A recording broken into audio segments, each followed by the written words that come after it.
I laughed it off as a joke, a half-hearted chuckle that didn't quite reach my eyes when she said, "Maybe I'd be happier if we spent some time apart."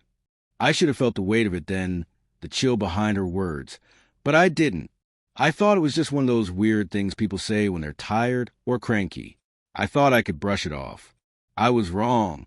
The first sign came 2 nights later.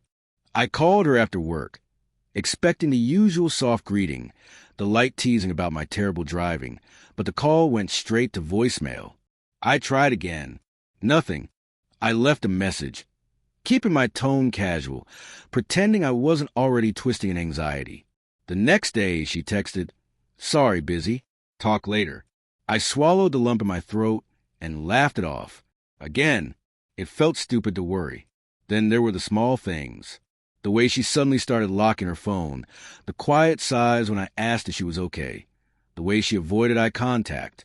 I convinced myself it was stress, maybe even just me being paranoid. I'm not proud of that.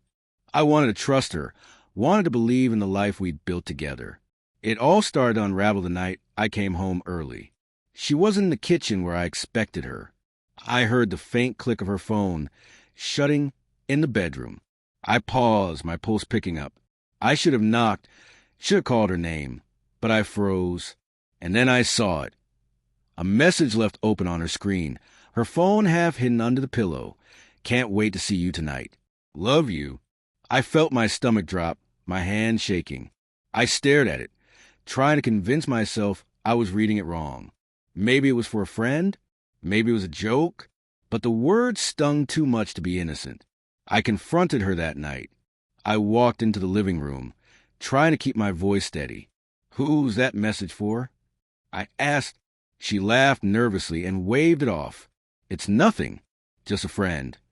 I wanted to believe her. I wanted to wipe the image from my mind and pretend the lump in my chest wasn't there. I nodded and walked away. But the seed of doubt had already been planted, growing in the dark corners of my heart. The next few weeks were hell. Missed calls, late nights, sudden errands she couldn't explain. I started checking her phone, against everything I believed about respect and trust. Every time I saw her laughing at a text, my stomach sank. Every time she said she was tired, I felt the distance between us grow like a canyon I couldn't bridge. I started doubting myself, wondering if I'd done something wrong, if I'd missed signs that should have warned me. And then came the confirmation, the final blow.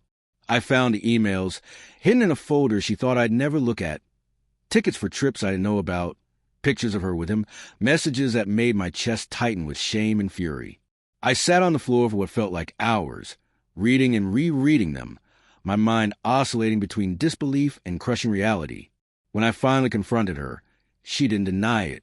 She didn't beg, didn't cry. She just looked at me with a tired, almost apologetic gaze. "I didn't mean to hurt you," she said softly, like those words could erase the weeks of lies. I laughed then, a short, bitter sound, because I wanted to cry but couldn't. I laughed at the absurdity of it all. The life we'd planned, the quiet mornings, the dreams whispered in the dark, all of it vanished. I left that night. I didn't yell. I didn't scream. I didn't even slam the door. I just walked away, carrying a heartbreak that felt like it would crush me, and I never went back. The days that followed were a blur of grief and anger. Memories that had once been sweet now stung like betrayal.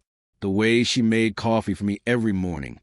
The way she'd brush my hair from my forehead when I was asleep. Suddenly, those moments felt like lies.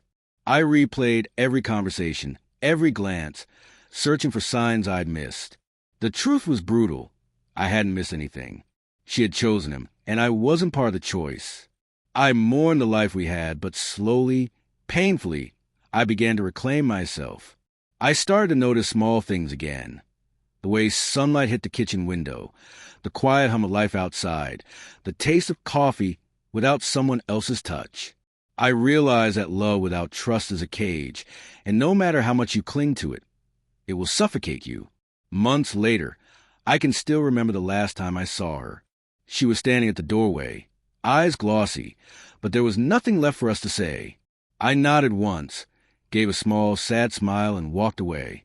And in that moment, I felt a strange kind of relief, Like finally breathing after being underwater for too long.